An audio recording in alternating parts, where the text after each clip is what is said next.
오늘 요한복음 강해 6번째입니다. 오늘은 한 절 말씀만 본문으로 택했습니다. 1장 14절입니다.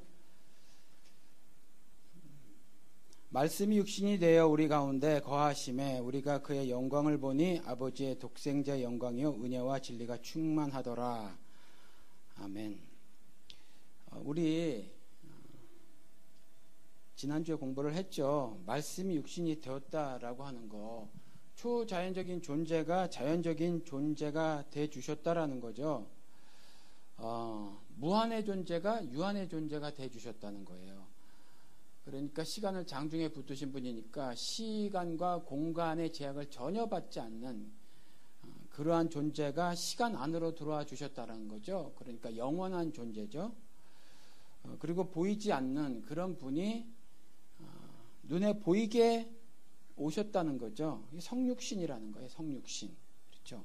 근데 이걸 왜 이렇게 해주셨냐? 자연적인 존재인 우리 인간은 초자연적인 존재인 신을 이해할 수 없다라는 거죠. 그래서 자신이 스스로 자신을 드러내신 거예요. 인간들에게 자신을 나타내시고 자신의 뜻을 알리시려고 그런 일을 벌이신 거라는 거죠. 그렇죠? 그런데 말씀이 육신이 되어 우리 요한복음 지금까지 지금 오늘 6번째인데 5번째까지 보면 어떻게 소개를 해놓고 있냐면 태초에 말씀이 계시니라. 그래서 예수 그리스도를 말씀으로 소개를 하고 또 빛이라고 소개를 하고 생명이라고 소개를 하고 그렇게 소개를 하고 있습니다. 그런데 오늘 말씀에 말씀이 육신이 되어 그렇게 하나님께서 보이지도 아니하시고 또 유한이 아닌 무한의 존재이시기도 하시고 그 다음에 시간과 공간으로부터 자유로우신 그 너머에 계신 그 분이 시간 안으로 공간 안으로 들어와 주신 것인데 그걸 성육신이라고 하는데 표현이 지금은 말씀이 육신이 되었다라고 말을 하고 있다라는 거죠. 왜냐하면 하나님께서 자신을 드러내시고 나타내시고 자신의 섭리를 밝히시는 데 있어서 말씀으로 하시더라라는 거예요. 말씀으로. 그래서 말씀이 육신이 되어 이렇게 표현을 하고 있다는 거죠. 왜냐하면 당시 예수 시대도 마찬가지지만 이 말씀은, 이 선언적 말씀은 예수 이후에 사는 사람들에게도 여전히 유효한 말씀이 되어야 하니까 지금 현재 우리에게는 예수 그리스도께서 살아있는 육신의 몸으로 오시지 않잖아요. 그러니까 말씀이 육신이 돼서 우리에게 오시는 거거든요. 그러니까 예수 그리스도와 인격적 교제를 나눈다라는 말은 예수 그리스도 안에서 말씀에 전폭적으로 순종해서 사는 것, 그렇게 하는 것이 그리스도와 인격적 교제를 나누는 것이다. 이렇게 말씀을 드렸어요. 근데 말씀이 육신이 되어서 우리 가운데 거하심에 우리가 그의 영광을 보니, 말씀이 육신이 되어서 우리 가운데 거하는데 그렇게 되면 우리가 그의 영광을 본답니다. 도대체 영광이 뭡니까? 여러분들 영광 그런 소리 많이 하시잖아요. 뭐 조그만 일만 있으면 이 영광을 주님께 돌립니다. 뭐 이런 말도 하고, 또 성경에 영광이 좀 그렇게 많이 쓰여져 있는 단어입니까? 구약 시대도 그렇고 신약 시대도 그렇고 영광이라는 단어를 참 많이 쓴단 말이에요. 여러분들 영광 그러는데 뭐 찬송가도 있고 영광 할렐루야 이런 것들, 도대체 영광이 뭐죠? 영광이라는 말을 많이 들었는데 영광이 도대체 뭔지 말이죠. 근데 구약 시대에 보면 하나님께서 뭐 그의 영광 중에 뭐 이런 표현들을 많이 하셨어요.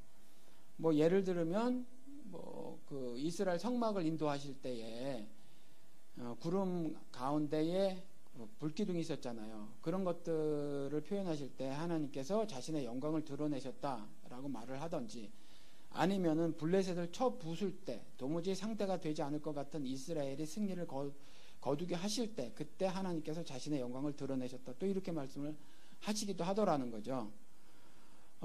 그러니까 이런 것들을 통해서 알 수 있는 건 뭐냐면 하나님께서 자신의 섭리를 드러내는 것. 조금 더 정확하게는 우리 그 요한복음 이거 강의할 때 그 헬라적 마인드, 헬라적 사고, 그러니까 그리스 철학을 바탕으로 지식을 구축하고 지혜를 가진 그 사람들에게도 충분히 이해가 가능하도록 이 요한복음이 쓰여져 있다라고 말씀을 드렸잖아요. 그러면 그들을 타겟으로 해서 썼는가? 그건 아니에요. 제가 이런 말씀을 한번 드린 적이 있죠. 구원 아니면 심판, 그렇죠. 은혜 아니면 저주, 중간이 없다고 말씀을 드렸죠. 그러니까 이것이 그리스 철학에서 말하는 이원론인지는 모르겠어요. 그렇지만 아무튼 이원론적 그 시각으로 봐야 하는 성경의 어떤 부분들이 있다는 거죠. 어떤 그 메시지들이 그 구원 아니면 심판 이런 거 같은 경우도 그런데, 그러면 철학이 발전되고 나서 그 철학에 아부하려고, 그리고 철학을 진리라고 생각했던 사람들에게 말씀을 전하려고 그렇게 이원론적 시각으로 요한복음을 썼는가? 그건 아니라는 거죠. 원래 제가 보면 세상이 그래요. 세상이 그렇습니다. 선과 악이고, 그 다음에 하나님의 나라와 세상 나라고, 구원 아니면 심판이고, 은혜 아니면 저주고, 그런 것 같아요. 사랑 아니면 미움이고, 그렇죠. 원래 그런 것 같아요. 인간들이 조성한 그 세계, 사람들이 사는 세계는 그 모습인 것 같아요. 그리스도 나라에 들어가면 이제 그런 것들이 다 깨지고 부서지겠지만, 그렇다라는 거죠. 근데 영광은, 그래서 이 아래에는 없는, 하늘, 이 땅에는 없는 것들이 여러 개가 있는데, 뭐냐면 생명이 땅에는 없죠. 믿음도 땅에는 없어요. 그건 전부 하늘 것이란 말이죠. 하늘 것인데 예수 그리스도께서 땅으로 가지고 오신 거죠. 그렇죠. 그래서 거듭남을 말씀드리기를 위로 향해서 거듭나는 것이다. 아덴 말씀을 드렸잖아요. 그것이 again 두 번이란 뜻이 아니라 위로 향하여 그런 말이라고 말씀을 드렸죠. 그래서 위로 향해서 다시 나는 걸 거듭남이다 이렇게 말씀을 드렸다라는 거죠. 그런데 영광이라는 거는 하나님 자체, 그분 당신이 스스로 영광이에요. 이퀄이죠. 하나님 이퀄 영광이라는 거죠. 그 영광이신 하나님께서 그 영광을 구체적으로 보여주시는 것이 구약시대의 전쟁에서의 승리, 또 뭐 이스라엘 자신의 백성을 의로운 길로 인도하심, 이런 것들로 구체적으로 드러나더라. 그러면 그 영광은 무엇인가? 영광은 하나님의 거룩함, 의, 그런 거라고 이해를 할 수가 있어요. 그러니까 로마서 3장에 가서 보면 죄를 지었으니까 하나님의 영광에 이르지 못하더니, 이렇게 말을 하고 있다는 거죠. 죄를 지었으니까 의롭지 못하게 되었다는 말이 되는 거잖아요. 그렇죠? 죄를 지었으니까 불의하다라는 말이 맞는데, 죄를 지었으니까 하나님의 영광에 이르지 못하더니 라고 말한 것으로 보아서도 충분히 영광이 하나님의 의로움, 거룩함, 그런 것들로 우리가 이해가 가능하더라라는 거죠. 그런 것들이 각기 여러 가지 다른 모습으로 등장하는 거죠. 영광은 원래 그건데, 그래서 광대하신 하나님께서, 강하신 하나님께서 불의한 세력, 우리는 겁에 질려하고 있는 세상 정권을 이기시는 장면, 그런 것들로 자신의 영광을 나타내시기도 하고, 그 다음에 이스라엘 민족들이 불의하게 되지 않게 하기 위해서 의로운 길로 인도하실 때에 그 인도하심으로 나타나기도 하고, 아무튼 우리가 살다 보면 우리 스스로도 경험할 수 있는 여러 가지 것들, 그런 것들로 나타나게 되는데, 그것이 전부 뭐냐면 거룩함, 의로움, 그런 것이다라는 거죠. 그래서 영광은 그런 거예요. 그런데 그래서 말씀이 육신이 돼서 우리 가운데 거하게 되면 우리가 그의 영광을 보니, 이렇게 말씀을 하고 있다는 거죠. 우리가 그의 영광을 본다잖아요. 그렇죠? 당연하죠. 말씀이 육신이 되고 그 육신이, 말씀 육신이 되신 그리스도가 우리와 함께 있으면 자연스럽게 그분의 영광을 보게 되는 거죠. 그분의 의로움을 알게 되는 거죠. 그분의 거룩함을 경험하게 되는 거란 말이죠. 그렇죠. 그래서 그의 영광을 보니, 이렇게 말을 해놓고 있습니다. 그리고 그 영광을 더 구체적으로 어떻게 설명해 놓고 있냐면, 그 영광이 하나님의 영광이지만 독생자, 즉 하나님의 아들의 영광이라는 거죠. 그러면 우리도 예수 그리스도의 죽음과 부활 때문에 장자, 죽은 자 가운데서 가장 먼저 난 자, 그래서 하나님의 아들의 신분을 얻었단 말이죠. 그 신분을 쟁취하게 됐어요. 이제 그렇죠. 그래서 이제 우리도 아들이 되었다라는 거죠. 하나님의 자녀가 되었다는 거죠. 예수님과 똑같이. 그러면 예수 그리스도께서 가지고 계신 그 영광을 우리도 조금도 그 크기가 적지 않아요. 우리도 그와 같은 영광을 갖게 된단 말이죠. 그래서 말씀이 육신이 돼서 우리 가운데 거하시게 되면 그 영광이 뭐냐면 아버지의 영광인데, 그 아버지의 영광이 독생자 예수 그리스도가 가진 영광이기도 하고, 그 영광이 우리 가운데 있는데, 그때에 어떤 거냐면 영광은 곧 은혜와 진리더라. 어떤 충만한 은혜와 진리가 충만하더라, 이렇게 말을 해놓고 있다라는 거죠. 그러니까 우리 하나님께서 자신의 자신의 거룩함을 우리를 통해서 나타내시는데, 그게 은혜라는 거죠. 그리고 그 나타내는 그 거룩함이라는 건 곧 진리다라는 말씀을 하고 있는 거예요. 이해가 되시죠? 그래서 우리 영광 그럴 때 제가 말씀드린 것처럼 세상적인 성공을 이루고 난 다음에 하나님께 영광을 돌립니다 라는 말을 안 하는 것이 좋겠다라는 거죠. 배우가 칸 영화제에서 상 받고, 운동선수가 월드컵에 가서 4강 안에 들고, 올림픽 나가가지고 금메달 따고, 이것으로 하나님께 영광을 돌립니다. 하나님은 그런 것으로 영광을 받으시는 분이 아니라는 거죠. 그런 것들하고는 의로움이라든가 거룩함이라든가 이런 것이 아니잖아요. 그렇죠. 그거는 예수를 믿지 않는 사람들도 금메달을 따는 거고, 월드컵에 우승을 하는 거고, 영화제에 나가서 주연상을 받는 거거든요. 그러니까 그거하고 구별됨, 거룩함, 의로움 이런 거 전혀 상관이 없어요. 그건 땅에서 만드는 거거든요. 하늘에서 만든 게 아니라는 말씀이죠. 그래서 세상 것 같고 땅의 것 같고 하나님께 영광을 돌려드립니다 하면 안 되고요. 영화배우로 살고 운동선수로 살면서 그 삶을 통해서 하나님의 의로움을 드러내는 거죠. 그렇죠? 열심히 해서 그날 어떻게 필 받아서 연기를 잘했거나 컨디션이 좋아서 골을 2-3골 넣어가지고 그것으로 인해서 세상의 축구 게임에서 이기고 야구 게임에서 이기고 달리기에서 이기고 하는 것들하고는 다른 거라는 말씀이죠. 그래서 영광이 우리들 가운데 거함에, 말씀이 우리들 가운데 거함에 우리가 영광을 보게 되는데, 그 보게 된 영광이 뭐냐면 직접적으로 우리가 경험하게 되는 영광이 그리스도의 은혜더라라는 거죠. 그리스도의 은혜, 그리고 진리이신 그리스도를 경험하게 되는 거예요. 진리이신 그리스도. 그러니까 그 2장에 넘어가서 보면 가나 혼인잔치가 나오는데, 그때 그리스도께서 내 때가 아직 이르지 않았다라고 말씀하시면서, 아직 이르지 않았죠. 아직 죽으실 때도 아니고 부활하실 때도 아니라서 내 때가 이르지 않았다고 말씀하시면서도 6 항아리로 포도주를 만들어 주신단 말이에요. 그래서 그와 같은 기적을 보고 제자들이 믿게 되었더라라는 기록이 나오죠. 그런데 그 믿게 되었더라 하는 기록에 보면 이렇게 기록을 하고 있어요. 예수께서 이 첫 표적을 갈릴리 가나에서 행하여 그의 영광을 나타내심에, 이때도 영광, 우리 흔히 빛을 또 영광이라고 표현할 때도 있잖아요. 영광을 나타내심에 제자들이 그를 믿으니라.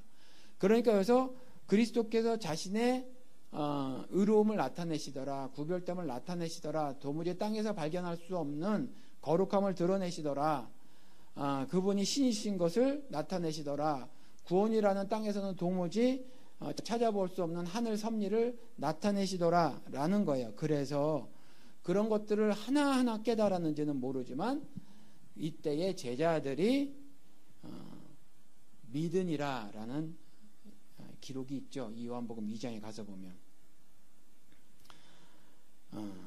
제가 조금 전에 우리 찬양할 때 말씀을 드렸지만, 먹고 살기가 너무 힘들다 보니까 남의 고통을 많이 외면을 해요. 요즘에 많이 외면을 합니다. 얼마나 외면을 하는지. 그런데 그 외면을 하는 사람들이 나름 판단 근거가 있다는 거죠. 내가 왜 외면을 하는가? 그렇죠? 뻔하죠. 이전에서도 있었던 거. 괜히 나서면 다쳐라는 게 있죠. 한국에 워낙 독재자들이 정말 국민들에게 봉사하는 것이 아니라 국민들 위해서 군림을 하고 말 안 들으면 잡아가지고 때리고 그랬으니까. 그렇죠. 그러기도 해요. 그러기도 하고 또 그런 것도 있죠. 중간이나 가고 싶어 하는 거. 그래서 그런 거거든요. 나름대로 그렇게 말하고 행동하려고 하는 내는 뭐 어떤 생각이 있다라는 거죠. 참 현명해요. 그런데 그 현명한 게 그 외면하는 것으로 드러나더라. 그렇죠? 어떻게 저렇게 내가 사는 사회에 속한 사람들을 현명함을, 지혜를 동원해서 외면을 하는가라는 거죠. 그렇죠? 그래서 우리는 현명해지지 마십시다. 현명한다고 해서 뭘 얼마나 사람이 현명하게 살 수 있겠어요? 하나님께서 분명히 고린도전서 1장에 가서 보면 지혜도 패하고 지식도 패할 거라고 말씀을 하고 계시거든요. 그리고 그거보다 더 나가서 뭐라고 말씀을 하고 계시냐면 지혜 있는 자를, 아니 미련한 자를 들어서 지혜 있는 자를 치고 또 강한 자를, 그 약한 자를 들어서 치신다고 말씀을 하셨거든요. 그러니까 너무 지혜 있는 자처럼 살려고 하는 것도 별로 그렇게 사실은 지혜 있는 삶이 아닌 것 같아요. 강한 자로 그렇게 세상에서 힘이나 얻고 권력이나 갖고 부를 축적해서 그것을 가지고 떵떵거리고 살려고 하는 것도 보면 어찌 보면 좀 바보라는 거죠. 전 사실 미국에 살면서 그런 것들을 참 자주 느꼈어요. 미국에 살면서라기보다는 아마 나이가 들어가서 그런 것 같아요.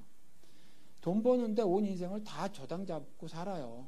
다 저당 잡고 사는데 그러다 보니까 어떻게 변했냐 하면 이전에 LA 다운타운을 보면 거기서 사업하시는 분들, 지금은 뭐 다 많이 없어지긴 했지만 한국 사람들이 이 남충 여봉 뭐 이런 거 있듯이 이 봉제 많이 했거든요.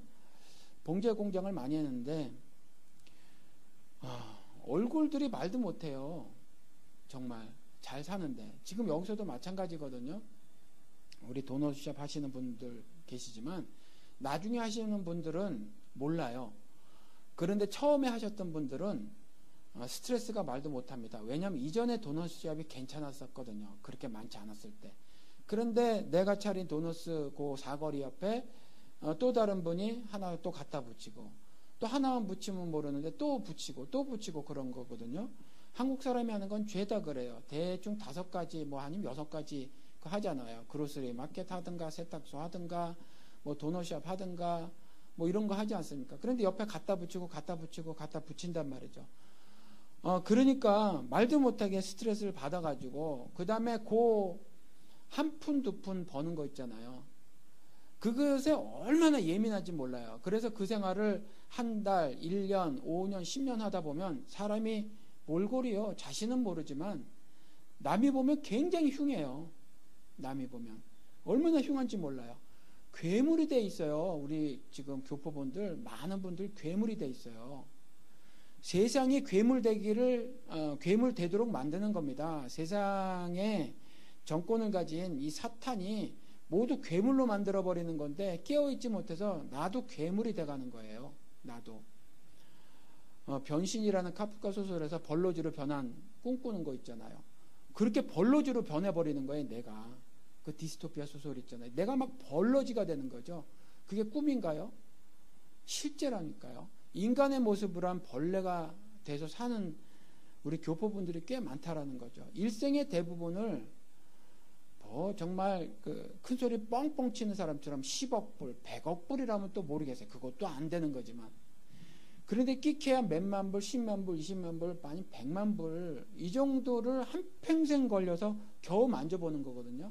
그것도 현찰도 아니고 가게에 묶여져 있고 은행에 뭐 넣어봐야 몇십만 불 들어져 있는 그 정도를 때문에 한평생 내 인생을 다 써버려요.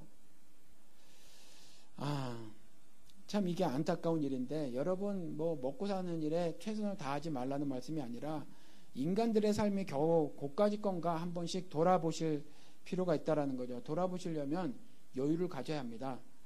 저는 그래서 그 여유를 안 가지면 저도 그와 같이 살 수밖에 없어서 억지로라도 빼서 새벽 시간이든 언제든 혼자 시간을 갖는다는 거죠. 집에 있는 경우는 커피 끓여놓고 제가 몇 년 전부터 커피를 좋아하니까 그냥 혼자 마시는 거죠. 혼자 마시고 혼자의 시간을 가져요. 혼자 생각하고 혼자 책 보고 혼자 성경 보고 혼자 뭐 하고 기도하고 혼자 뭐 해요. 혼자 상상의 나라를 펴고 혼자만의 시간을 갖는 거죠. 여유를 갖기를 원하는 거예요. 45시간에서 48시간 일하는 데다가 방송도 만들어야지, 또 뭐 이것저것 하고 또 교회도 이러고 하고, 그러니까 저도 바쁘거든요. 저도 바빠서 시간을 내기가 쉽지 않아요. 그런데도 꼭 만든단 말이죠. 꼭 만들어요. 꼭 만들지 않으면 뒤통수도 맞고요, 사탄에게. 그리고 뻔히 보고 있는데 코도 배임을 당한단 말이죠. 그래서 흉하게 장애자로 사는 거예요. 정신적 장애자로. 그러니까 여러분들 반드시 나만의 시간을 좀 가지시기 바랍니다. 이런 것들을 참 많이 봤어요. 제가 미국 생활이라고 말을 했는데 미국 생활이어서가 아니라 제가 한국에서 오래 살았어도 한국에서도 그 모습을 봤겠죠. 근데 이게 그냥 그렇게 살아야 되는 것으로 세상 윤리는 가르치니까, 세상 도덕은 그렇게 가르치니까, 세상에서 만든 세상관은, 인생관은 그런 것들이 보람찬 인생, 보람 있는 인생이고 가치 있는 인생이라고 가르치니까, 하나님은 절대로 그걸 보람 있는 삶이라고 안 가르치시고 그걸 가치 있는 삶이라고 절대로 말씀하지 않으시는데, 세상에선 그렇게 가르치니까 세대의 가르침을 배워서 그대로 살아가는 거죠. 그렇죠? 그런데 우리가 좀 깨어 있어야 할 필요가 있다라는 거죠. 그리스도께서 말씀이 육신돼서 우리 안에 거해 주셨으면 우리가 그의 영광을 보고요, 그의 영광을 그대로 조금도 빠짐이 없이 남김없이 다 받아서 영광스러운 삶을 살 수 있는 거거든요. 그런데 그렇게 못 산다는 거죠. 빛으로 사나요? 영광스럽게 사나요? 그렇게 못 살고 있는 현실이라는 거죠. 그러니까 여러분들이 그런 부분을 잘 늘상 고민을 하시고 좀 사셔야 될 줄 믿습니다.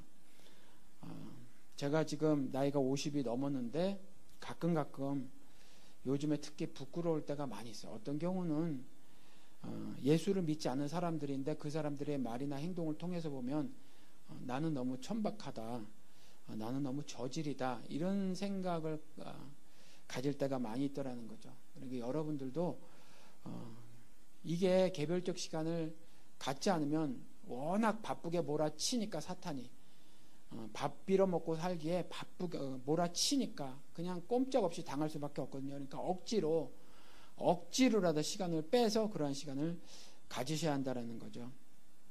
여러분, 지혜를 짜고 지식을 동원해서 외면하잖아요. 그러면 하나님이 여러분을 외면하신다는 거죠. 오늘 설교 제목이 미련한 자의 충만이에요. 이와 같이 은혜와 진리가 충만하게 되는 건 세상 지혜를 가지고 현명하게 사는 게 아니라 그리스도께서 말씀하시는 대로 미련하게 살아야 해요. 그렇죠? 미련하게 살아야 합니다.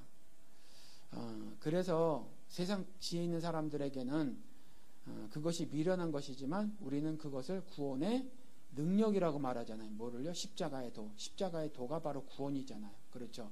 그리스도께서 빛으로 우리 가운데 임하시는 그 사건, 그 십자가의 도, 그걸 구원의 능력이라고 하지만 세상에서는 그걸 미련한 것이라고 한다잖아요. 그게 고린도전서 1장 18절 19절에 가서 보면 그런데 제가 읽어드릴게요. 그대로 워딩을, 십자가의 도가 멸망하는 자들에게는 미련한 것이요 구원을 받는 우리에게는 하나님의 능력이라.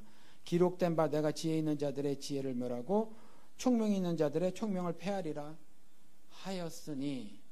그러니까 너무 지혜롭게 살려고 하지 마세요. 세상 지혜 그거 다 폐할 거라니까. 하나님이 너무 총명하게 살려고 하지 마시자고요. 그거 다 폐해질 거라니까요. 그러니까 그냥 우리는 미련하게 그냥 하나만 알고 둘은 모르고 사시자고요. 딱 예수만 알고 다른 건 모르고 사시자고요. 예수 알고 다른 거 알면 그리스도께서 직접 말씀하신 거대로 이거는 중히 여기고 저거는 경히 여길 수밖에 없는 우리는 그런 존재여서, 그래서 하나님을 올바로 목숨도 다하고 뜻도 다하고 정성을 다해서 섬기지 못한단 말이에요. 그러면 그렇게 섬기지 못하면 하나님은 그러한 신앙을 불신앙이라고 하지, 그래도 10가지 중에 9개 잘했으니 하나님이 신앙으로 쳐주시겠지. 안 그래요.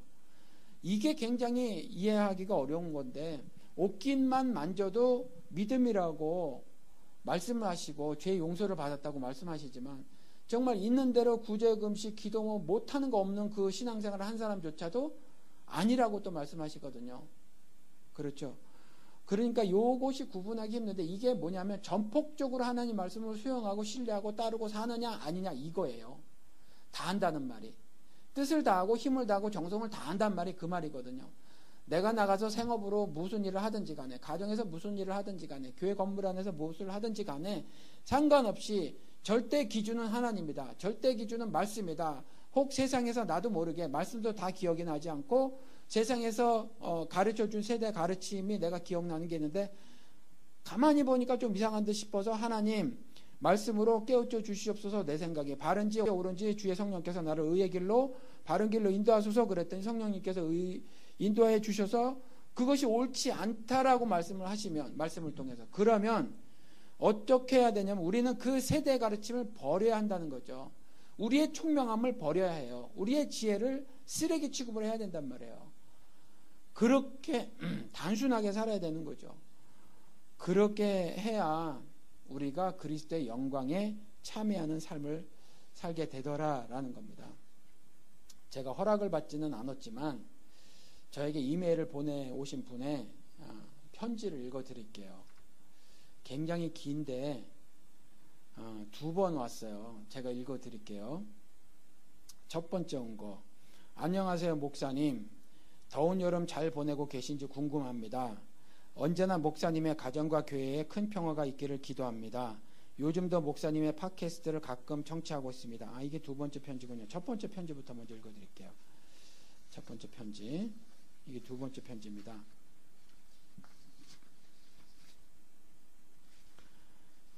존경하는 황순기 목사님께 먼저 목사님의 건강과 댁내 큰 기쁨이 함께 하시기를 빕니다. 목사님의 팟캐스트를 몇 곡지 듣고 감동이 되어 몇 자 올립니다. 저는 이름은 밝히지 않겠습니다.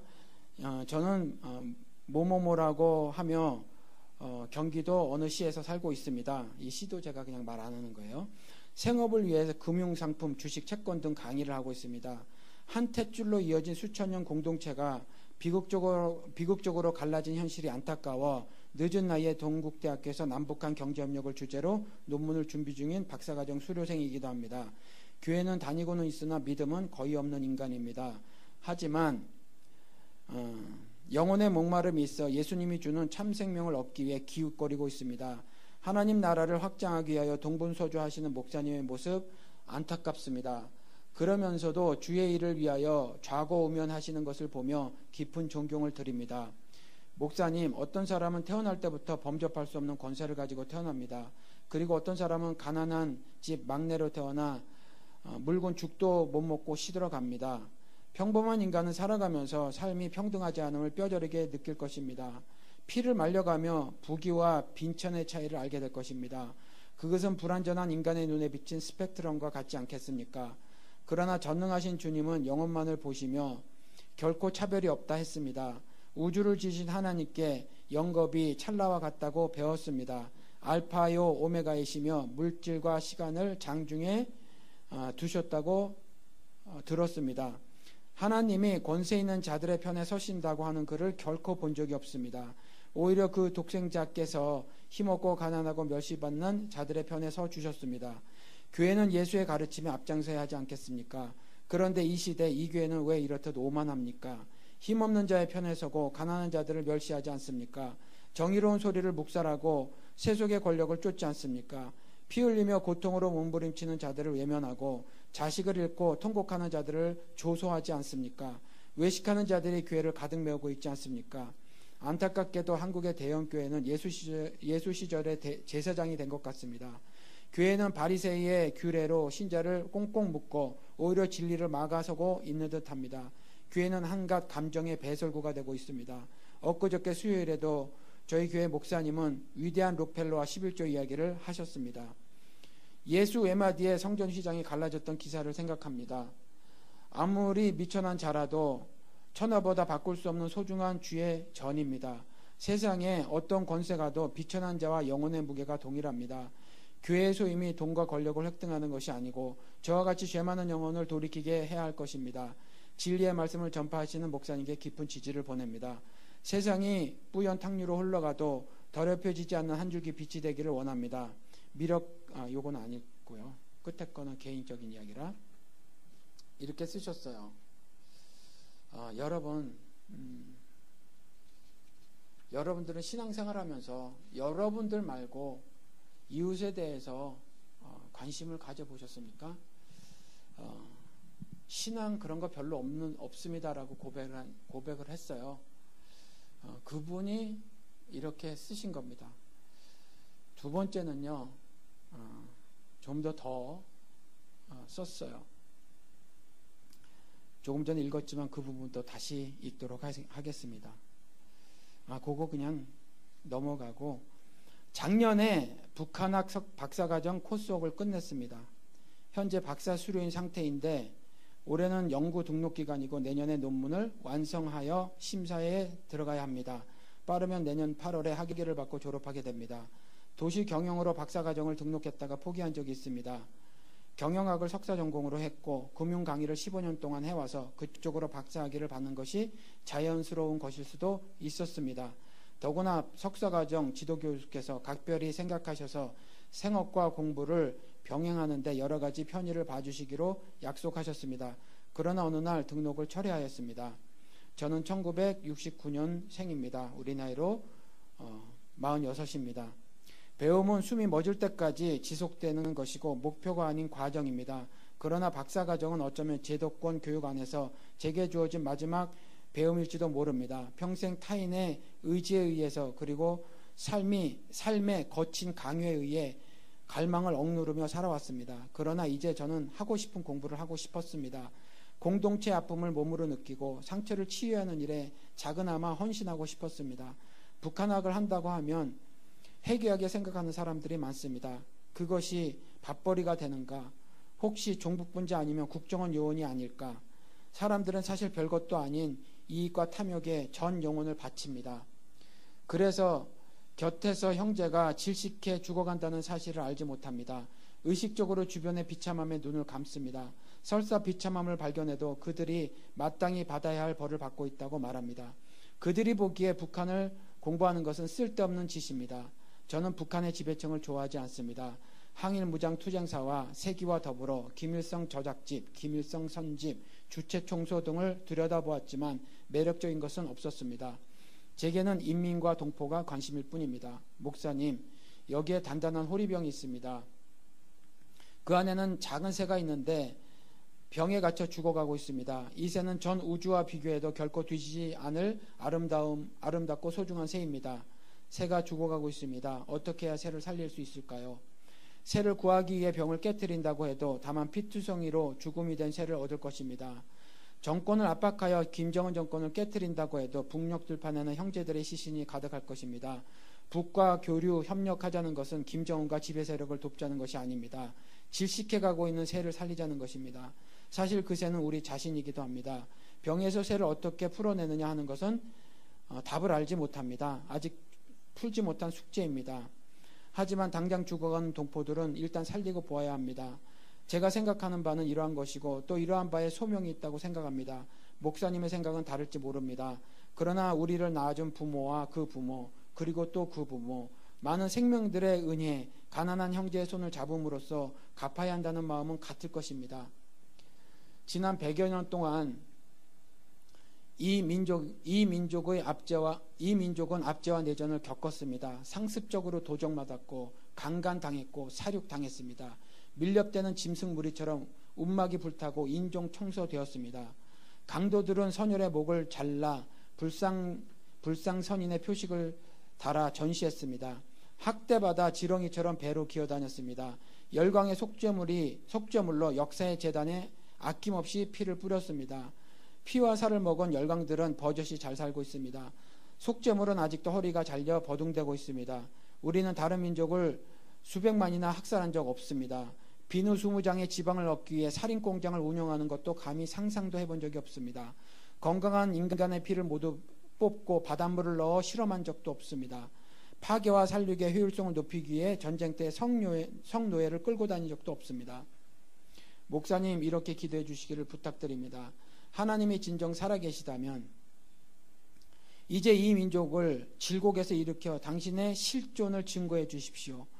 당신의 공의로우심으로 더 이상 비극을 끝내 주십시오. 지금 이 순간도 북녘의 어머니들이 딸들이 단돈 몇백 위안에 팔려나가고 있습니다. 김정은 정권이야 그렇다고 하지만 이 땅의 위정자들은 그런 결박함을 외면하고 있습니다. 이렇게 써주시고 나머지는 개인적인 저에게 하신 말씀이라 그건 안 읽어드리고요. 이렇게 써오셨어요. 저에게 그동안 제가 신앙생활을 하면서 교회를 개척하고 전화를 하셨거나 아니면 직접 만남을 요청해서 신앙상담을 했거나 또 지금도 여전히 질문을 해오시는 분들이 이분 한 분만 빼고 전부 다 내 문제에 가는 거였어요. 내 문제. 전부 내 문제예요. 전부 다. 이 예수쟁이가 아니죠. 바른 예수쟁이가 아니에요.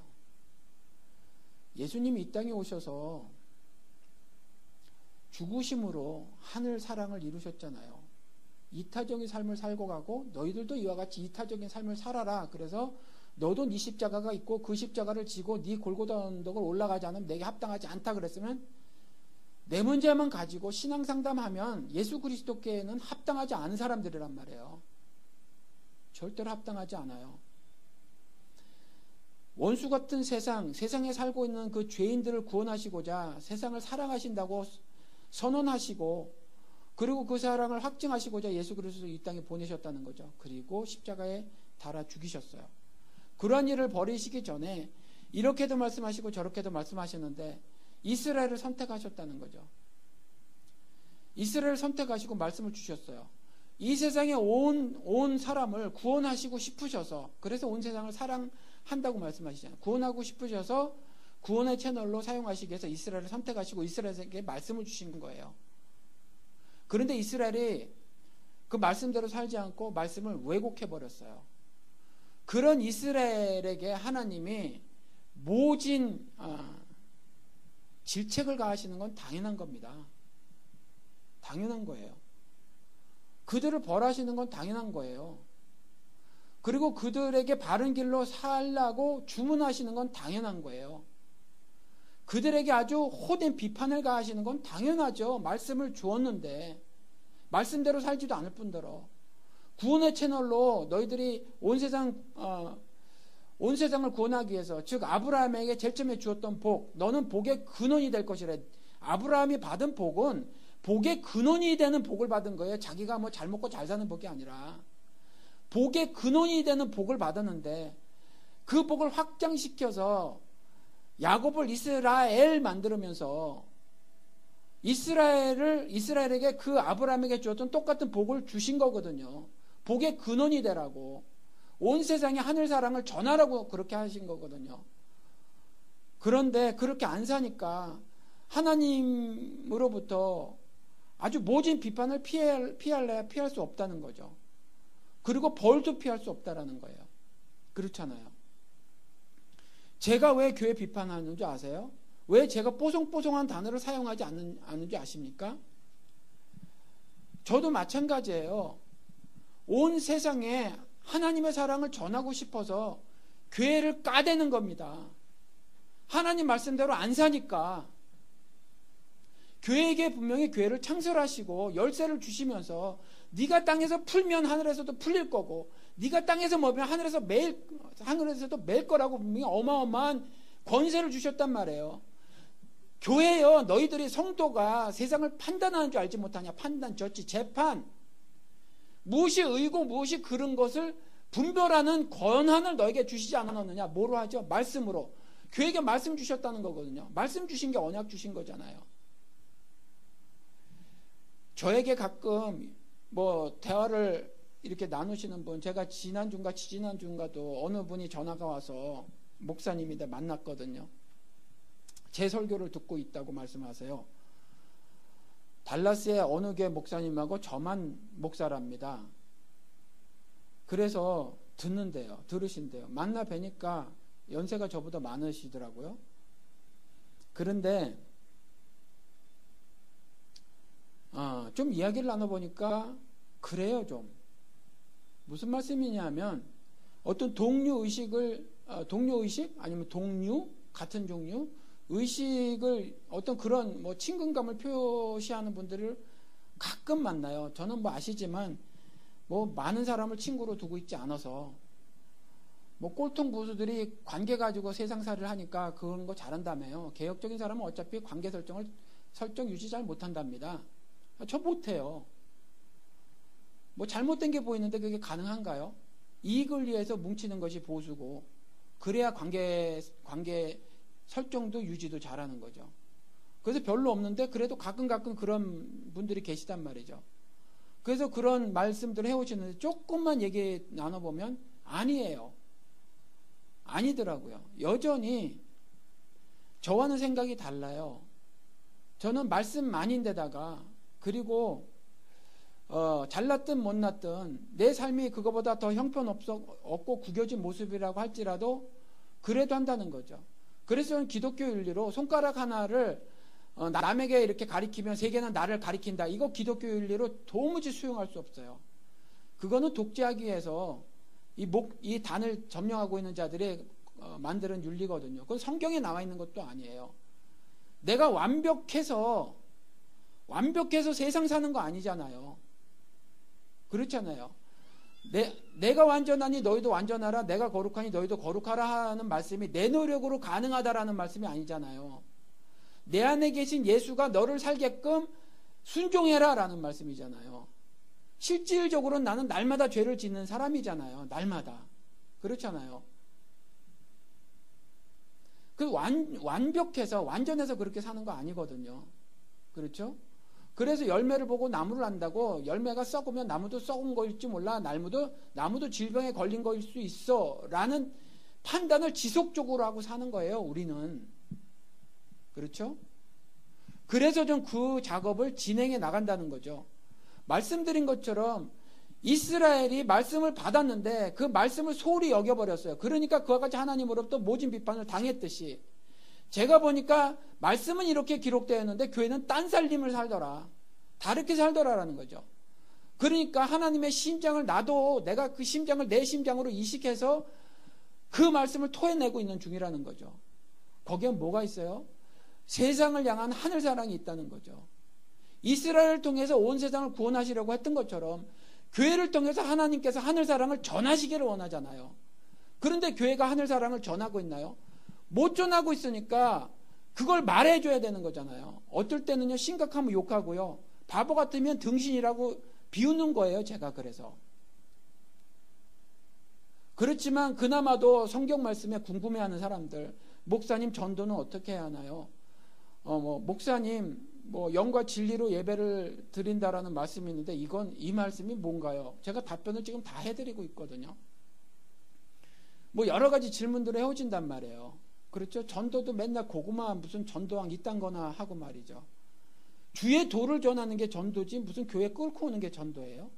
교회를 실컷 끌고 왔더니 요 모양 요꼴이 된 게 한국 기독교잖아요. 교회 오면 뭐예요? 예수님 말씀처럼 교회를 여기저기 쏘다니면서 배나 지옥 자식 만든 데잖아요. 끌고 와가지고 지금 지옥 자식을 다 만들어 놨잖아요. 교회가. 그렇죠? 제가 말씀드린 대로 가슴에 손을 얹고 한번 생각을 해보세요. 내 십자가를 지고 내 골고다 언덕으로 오르지 않으면, 골고다 언덕으로 오른다는 것이 죽는다는 얘기잖아요. 아니면 내게 합당하지 않다고 했는데 저에게 질문 주신 분처럼 이 방송 들으시겠죠? 제가 팟빵에 올려놓으면 저에게 질문하신 분들이 정말 지금 저 황 목사 심하네 이러시는 분도 계실 수 있을 것이고 질문까지 했는데 아프지만 달게 받으시는 분도 있으실 거예요. 제가 조용기를 까고 기몽도를 까는 건 조용기를 까고 기몽도를 까는 게 아니에요. 그 사람들 관심이 없어요. 그 인간들. 늙어서까지 주책 부리고 돈에 미쳐서 사는 그 인간들에게 요만큼도 관심이 없어요. 저는. 요만큼도. 그런데 그들에게 마음 뺏기고 몸 뺏기고 정신 뺏기고 영혼 뺏긴 그 불쌍한 사람들. 그렇죠. 그 불쌍한 사람들을 기몽도로 예를 들어서 그 다수에게 말하는 거예요. 저는. 그 다수. 정신 차려라. 예수가 언제 돈 얘기했더냐? 언제 돈 얘기했더냐? 예수가 언제 기도하면 암이 낫는다고 했더냐라는 거죠. 언제? 십자가에 달려 죽으신 그 의미가 겨우 그것밖에 안 되더냐. 그것밖에. 그래서 사실은 김홍도 얘기하면 김홍도 교회의 12만을 향해서 얘기하는 거고요. 조용기를 얘기하면 자기들이 60만이니 70만이니 하는 그 사람들에게 얘기하는 거고, 그 교회 교인이 아니더라도 그들을 지지하는 다수에게 얘기하는 거예요. 하나님이 그 정도 분이시냐? 예수 그리스도의 이타적 삶이 겨우 그것밖에 가치가 없더냐? 왜 질문을 해도 아무리 신앙적인 질문이라도 전부 나에 가는 것밖에 없느냐라는 거죠. 왜 나에 가는 것밖에 없느냐? 신앙생활을 30년 하셨다는 분 제가 아직 답해주는 방송을 못 만들었는데, 어떤 건 신학적인 질문 하나 했고 이전에 11조 갖고 질문하셨는데 또 5가지를 추가로 또 질문을 해오셨어요. 근데 5가지가 거의 비슷비슷해요. 그런데 맨 마지막으로 뭐 위에 거 다 뭉뚱그린 것 같은 질문이 있었어요. 뭐냐면, 아니 그러니까 한마디로 좀 정리를 해서 말하면 복을 받고 살고 싶은데 어떻게 하면 복을 받나요? 교회생활 30년 하셨다는 거예요. 30년. 우리 그러고 있지 않나요? 우리가 지금? 오늘 말씀이 육신이 돼서 우리 가운데 거하신다고 말씀을 해놓으셨어요. 이것에 가슴이 짜릿짜릿하지 않으십니까? 전기 모르죠? 그런 것처럼, 그렇죠? 전기 쇼크 온 것처럼 그런 느낌이 안 드세요? 아니, 초자연적인 존재가 자연적인 존재로 탈바꿈되었다고 하는 이 어마어마한 사건이 가슴을 두근거리게 하지 않으십니까? 무한의 존재가 유한의 존재로, 형편없는 존재로 여기 와주신 거, 그게 그렇지 않아요? 신이라고 하는 시간과 공간의 제약을 받지 않으시는 분이 시간의 제약을 받고 공간의 제약을 받는 이 세계에, 이 물질 세계에 들어와 주신 것이 생각해보면 가슴이 벌렁벌렁한 사건이 아니냐는 거예요. 그리고 나서 말씀하시기를 뭐라고 말씀하셨냐면, 우리 가운데 거하심에 우리가 뭐라고요? 그리스도의 영광을 본다잖아요. 그렇죠? 그리스도의 영광을 본다잖아요. 그래서 제가 영광이 뭡니까? 라고 말씀을 드린 거예요. 성경을 통해서 영광이 뭔가, 제가 여러분들에게 이 말씀 드렸는데 제가 다시 드릴게요. 신학생을 만나거나 가끔 나이가 저보다 적은 목사를 만나면, 공부는 저보다 많이 했어도 제가 그런 말을 꼭 해요. 한국식 교육이 주입식 교육이라 딸딸딸 외워서 성적은 A라니까요. 그런데 말씀을 가지고 고민을 하지 않은 신학생들, 신학교에 무려 20년 있어도 정말 무식한 사람들. 무식하다는 건요, 지식이 부족하다는 뜻이 아니에요. 성경에서는 깨닫지 못함을 말하는 거거든요. 딸딸딸 외워서 이게 많이 머릿속에 저장이 돼 있음에도 불구하고 그 의미를 모르는 사람들, 그 의미를 모르는 사람에게 제가 충고의 말을 이렇게 전해줘요. 뭐냐면, 성경에 있는 인물이나 컨셉들, 그걸 내 언어로 자꾸 정리를 좀 해봐라. 이게 무슨 뜻인지 이걸 좀 정리를 해봐라, 이렇게 말을 하거든요. 이거 똑같이 여러분들에게 이 말씀을 드릴게요. 성경을 읽으시다가 어떤 사건이 있잖아요. 이게 도대체 무슨 뜻일까? 아니면 어떤 신약에는 어떤 컨셉들이 많이 있잖아요. 그 컨셉을 적으시고 이게 도대체 무슨 뜻일까? 조금 전에 말한 것처럼 영광. 그냥 스쳐 지나가지 마시고, 스쳐 지나가니까 우리가 어떤 하나님 앞에서 범죄를 저질러요? 반으로 누드로 나와가지고 영화 찍어서 뻘거벗고 나서 영화 찍은 다음에 상 받아요. 그렇죠? 대종상, 여우주연상 받고 난 다음에 하는 말이 뭐예요? 이 영광을 하나님께. 이렇게 말해버리더라라는 게 우리가. 그리고 나서 뭐라고 말하냐? 그 TV를 보면서, 야, 저 여배우 참 신앙심 좋으네 라고 말을 한다니까요. 그렇죠? 이와 같은 우매함에 빠져버린단 말이에요. 그런 걸 생각을 하지 않으면, 그런 걸 고민을 하지 않으면. 그러니까 성경에 있는 뭐 영광이라든가 의라든가 무슨 뭐 거룩함이라든가 구별됨이라든가, 인간은 도대체 성경에서 뭐라고 설명하고 있나? 그렇죠? 인간은 어떻게 말하고 있나? 신에 대해서는 어떻게 설명을 하고 있나? 언약은 어떻게 구체적인 모습을 드러내나? 언약은 뭐였으며 하나님은 언약을 체결해 주실 때 어떤 방식이었나? 그렇죠? 하나님은 주의 이름을 멸시지 말라고 수도 없이 말을 해놓고 계심에도 당신이 스스로 이름이 있으면 한 번도 안 밝히셨단 말이죠. 그러고 나서 말씀하시기를 나는 스스로 있는 자로라. 영어로 I am who I am. 우리는 스스로 있는 자라고 말했지만 내가 나지 뭐. 나는 나야. 이렇게 말해놨을 때에 도대체 이 말을 나는 어떻게 이해를 할 수 있는가? 신이 자기 자신에 대해서 설명을 할 때, 신이 자기 자신을 계시를 할 때 나는 나야 라고 말했단 말이에요. 나는 나야. 그러면 이런 부분들이 우리가 고민을 해봐야지 신을 이해할 수 있잖아요. 이와 같이 성경에 있는 여러 가지 것들을 제가 후배 목사나 아니면 신학생들이나에게 말을 한다니까요. 성경을 읽으면서 컨셉을 네 own language로 네 자신의 언어로 한번 기록을 하고 설명을 하고 남들에게 얘기를 하는 연습을 해라. 이렇게 말을 해요. 그렇지 않으니까 오정현 같이 물론 너무 표절한 거지만 맨날 남이 쓴 책 보고 그렇죠. 그것도 자기계발서 그딴 거 보고 인용해서 요렇게 살면 뭐 관계도 뭐 개선할 수 있고 유지 발전시킬 수 있으며 뭐 요딴 이야기만 계속 해야 되는 거잖아요. 세상에 수도 없이 지금 얼마나 많은 책들이 있어요. 말씀을 보고 묵상할 수 있는 능력이 제로라는 거예요. 0. 하나도 말씀을 묵상할 수 있는 능력이 없으니까 죄다 남의 책 갖다 보고 적당히 끄집어서 전병욱이라는 인간이 설교 잘한다고 소문났지만 전 처음부터 저 아무것도 몰랐을 때 신학교 한 발짝 들였을 때 신학 아무것도 몰랐을 때 LA 동양선교교회 왔을 때 설교 8개를 누가 사서 줘서 들었는데 아니더라니까요. 창세기, 마태복음 수많은 성경 구절을 갖다 썼는데 주제가 딱 하나예요. 능력 있는 예수쟁이가 되라. 그래서 사회에 영향력 미쳐라. 이게 복음이에요? 이거 복음 아니에요. 그때부터 저는 전병욱이 설교 못한다 그랬는데 니까지 꽤 그러더라라는 거예요. 설교를 잘한다는 건 하나님 말씀을 전하는 거지 이와 같이 기가 막히게 감동적인 말을 하는 게 결코 아니다라는 거죠. 그러니까 이와 같이 한국 목사들 가운데서 상당수가 스스로 묵상하는 능력이 사실은 결여되어 있어요. 무슨 말씀인지 헤아리지 못한다는 거죠. 성령 하나님께서 사실은 철저하게 외면하는 자들이라는 거예요. 외면하는 자들이니까 그들이 추구하는 것이 뭐예요? 가치 있게 여기는 게 종교적 권세잖아요. 사람 많이 끌어모으고 사람 많이 끌어모으면 뭐가 생겨요? 내게 권력이 생기잖아요. 부가 따르잖아요. 명예가 따르거든요. 그게 목적이에요. 그러면 그거 하고 예수 그리스도하고 예수 그리스도가 이 땅에 오셔서 산삼하고 보시자고요. 어떻게 만나. 그런데 그 목사들이 여전히 떵떵거리고 교인들 앞에서 행세할 수 있는 이유는 뭐예요? 교인들이 다 바보라 그래요. 교인들이 목사들의 그 말을 듣고 아멘해서 그래요. 왜 안수하는데 머리를 들이대요? 왜 철야 예배에 가서 복 달라고 떼를 쓰고 있느냐 말이에요. 왜? 아직도.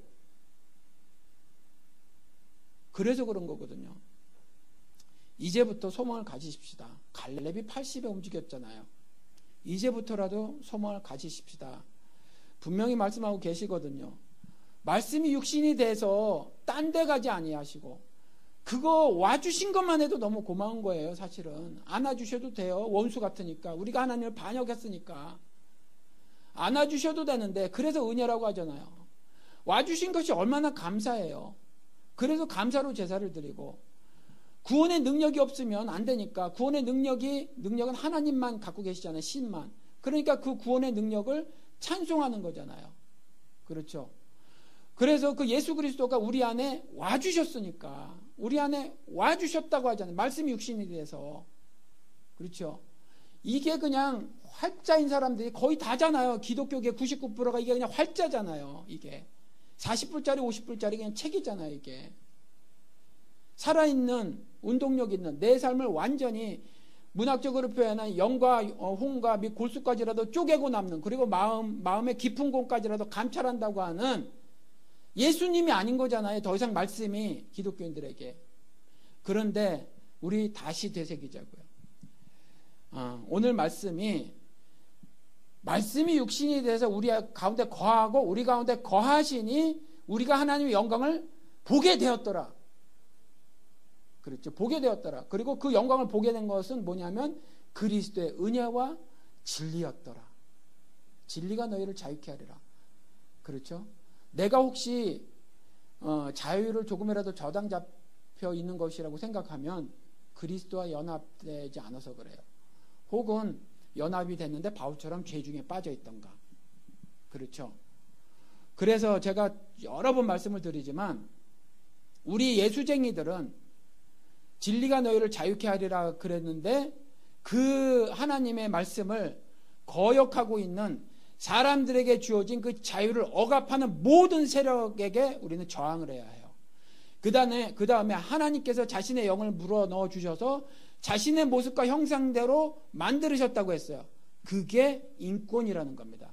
인권을 잡는 모든 자들에게 우리는 저항해야 해요. 오늘 이 자리에서 꼬꾸라져 죽어도 그 짓을 하고 살아야 해요. 그래야 천국 시민으로 사는 거예요. 이 땅에서 뭐 얼마나 더 살겠다고 타협하고 비기고 삽니까? 그렇지 않은 거거든요. 그러니까 오늘 말씀대로 그리스도께서 그와 같은 사랑으로, 하나님께서 그와 같은 사랑으로 그 사랑을 그리고 이 땅에 오셔서 여러분들도 자신과 동일하게 영광스러운 존재로 만들게 하기 위해서 그렇게 오셨으니 여러분들 그것으로 나머지 인생을 가슴 벌렁벌렁한 상태로 사시기 바랍니다. 날마다의 삶이 전기 쇼크 맞은 것처럼 사시기 바랍니다. 40대 중반에 돈벌이 되는 것도 아니고 그런 쓸데없는 짓 뭐로 하냐 그러고 분명히 국정원이거나 아니면 종북이거나 이런 식으로밖에 이야기를 듣지 않지만 그리고 나는 믿음 같은 거 별로 없는 사람입니다 라고 말을 하고 교회 생활을 한 지 10년밖에 안 되셨대요. 그런데 이분이 그런 것들이 눈에 보이는 거예요. 그런 것들이. 우리도 이와 같이 바른 신자의 삶을 살아서 그와 같이 예수 그리스도께서 주신 그 영광을 다 누리시며 살았으면 좋겠어요. 여러분, 우리 성경에서 믿음의 선진들의 예가 나온단 말이죠. 11장에서도 나오고 복음서에서도 나오고 다른 바울 서신서에도 나오고. 그리고요, 감히 제가 말씀드려요.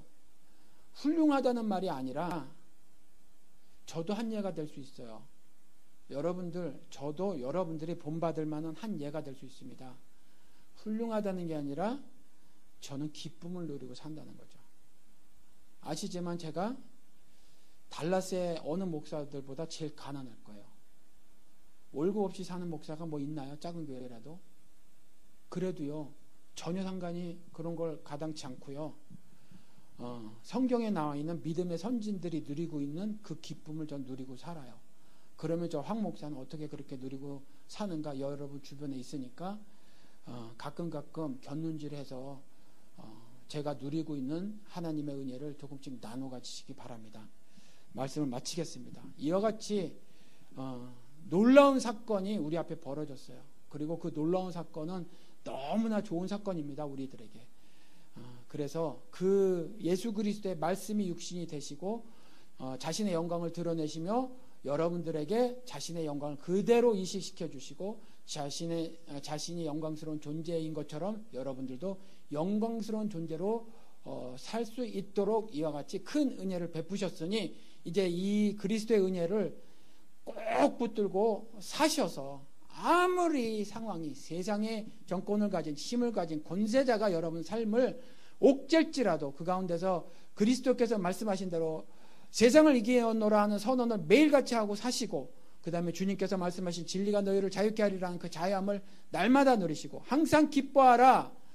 내 노력으로 하지만 그분이 내 삶을 살아주심으로 날마다 어떠한 상황 가운데도 상황이 함몰되지 않고 기쁨을 누릴 수 있음을 말씀해 주셨으니 기쁨을 누리시며 사시는 여러분들 되시기를 주님의 이름으로 축원을 드립니다.